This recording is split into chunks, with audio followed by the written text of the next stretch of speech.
Hello everyone, I'm going to do another session today focused more on tone and different ways that you can explore tone and apply tone to a page. I'm going to look at using graphite powder, and I'm going to, this stuff, which is basically just shredded up bits of pencil, 6B. Now, if you've all got one of these, a graphite stick, you can basically shave it with a knife and just sort of get what you need from that, and that will get you some graphite powder. So if you want to sort of explore it in that way. Now, it's got some interesting qualities, graphite powder. And if I just sort of show you a little bit closer, you can wet it. So if you wet the graphite powder or smear it, smooth it, you can get some quite nice sort of effective applications with it. So if I just sort of show you what you can do with it, if it becomes wet, then it gets very, very dark, and how you apply it, which is quite useful. So for example, in areas here, some of the background, I was adding quite a lot of moisture to what it is I was adding on, and you can see this is I've stolen an ex-student's sister's face. So I expect to have some sort of lawsuit. Sorry, my sister. Anyway, so this is a black and white painting portrait that I've used as my reference source. I didn't want to draw my own face. Sorry, you've got to look at it. So what I've tried to do here, as much as possible, is to initially put in areas of tone. Sort of when I've applied it, and you can apply graphite. Obviously, if you're using a pencil or a graphite stick, you can use the side of it and get sort of quite bold marks.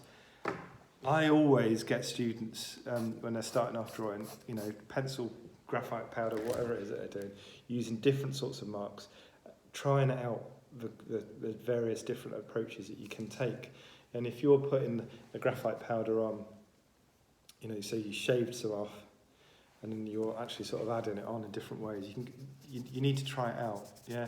You also need to try out sort of what qualities you get sort of when you smooth it out and do those sorts of various things.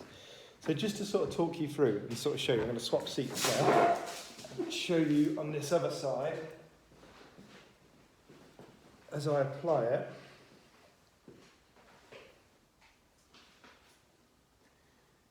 Some of the different qualities that you can get.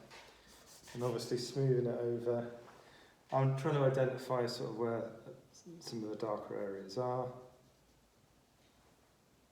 And what you can do is I've drawn this out, but you can get in some of your key areas of shadow to begin with. I'm working on this horizontally, so I'm going to get mess coming down. So what I could do to avoid that, use my fingers to block in the areas that I want to.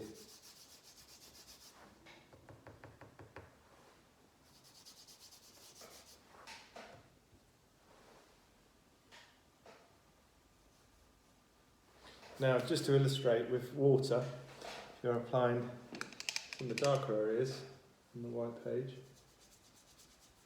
and then you add some of the powder, you get sort of a very thick application onto the page. So, just to sort of talk you through my process here with this drawing. Now, I've taken this a little stage further because I didn't really want you to have to watch me sat in front of a piece of paper for that amount of time and sort of go through it all. But I'm just trying to sort of dry off the brush now. And as I put little areas more on and build up sort of some of the tone in certain areas, what you can also do is once you've got, it's almost like a wash that you've got on there with graphite, and then you can really start to sort of add in, detail. You've got slightly more linear quality. Obviously you're going to get a really thick application with that. So adding more detail, so say for example around the eyes, you want to go in with maybe sort of a little bit more detail here. And also vary your marks. I mean, a lot of my drawing, you'll see I'm going to do a mark making demo as well for drawing. I use lots of marks in my drawing, and this is with charcoal and this graphite powder. So the previous demo that I did, where I'm sort of lifting away, and you can do that in a similar sort of way with this as well. You won't get as much off, especially with the graphite powder. It's more definite. So where you leave in areas of white, you need to be quite sure of where your light and your dark tones are. So it's a good idea to sort of draw it out first before you take it too far. But you can vary, the marks that you put down in various different sorts of approaches. And over time, you'll sort of, that's roughly where the ear is there. So I'll just sort of try and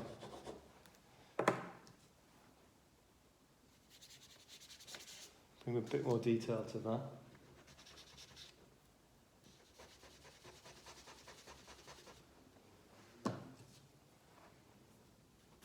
Okay, give a little bit more detail of the yellow coming up there, the edge of the sort of jawline. And of course, areas around the eyes. I always leave eyelashes to the very last. Don't do your eyelashes, your eyebrows until it's the last thing that you should really do. Because if you think about it, behind all, the eyelash or what have you, you've got, different structures of the face, different curves and marks that you've got there. So obviously, using a graphite stick, you're going to get some, fairly chunky marks in there. If you're, using your fingers, you're going to get much more smoother blended marks, which are quite nice to work onto, and into. I haven't got much detail on the lips yet. So I can sort of start to sort of add some tones, some marks. And again, if I'm not happy with it, I've struggled with the nose actually earlier on. So I had to really sort of go through it. You can lift areas of tone, as long as you're not using the sort of wetting the graphite. You can go back and sort of change areas of that. I'm working on this at a slightly difficult angle, so I'll probably sort of come back to this and sort of go through it. But little areas of tone you can add different marks, and I try and get the marks to go in a direction of the features that I'm drawing. So if you think about sort of how the marks and the sort of the cheekbones, or just the direction that even if you're blending it, you're thinking about sort of the direction of the foot that you're applying the graphite, or how you're putting the tone on with the direction of the forehead or what have you. So over time, you'll obviously sort of be able to build up those various different marks and those different sorts of layers. Now, I'm not going to sit in and draw just the whole drawing and sort of have it finished. I just wanted to sort of show you the process and some of the potentials and approach that you can take. Just to give you some examples of past student work in this sort of sense. I've got a lovely one here from Rowan that used to really love drawing in this sort of style.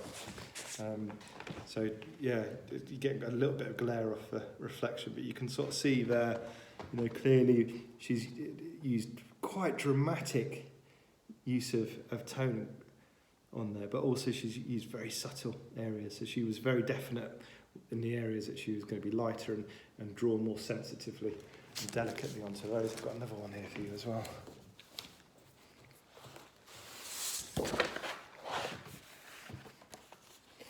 Again, you can sort of see definitively where she will have drawn out those little details and then really been able to add dramatic use of tone sort of afterwards and sort of explore that. So that's my demo to graphite powder drawing and tone, and some different ways to sort of apply that and explore it. Again, I hope that's useful. I hope you get some out of that.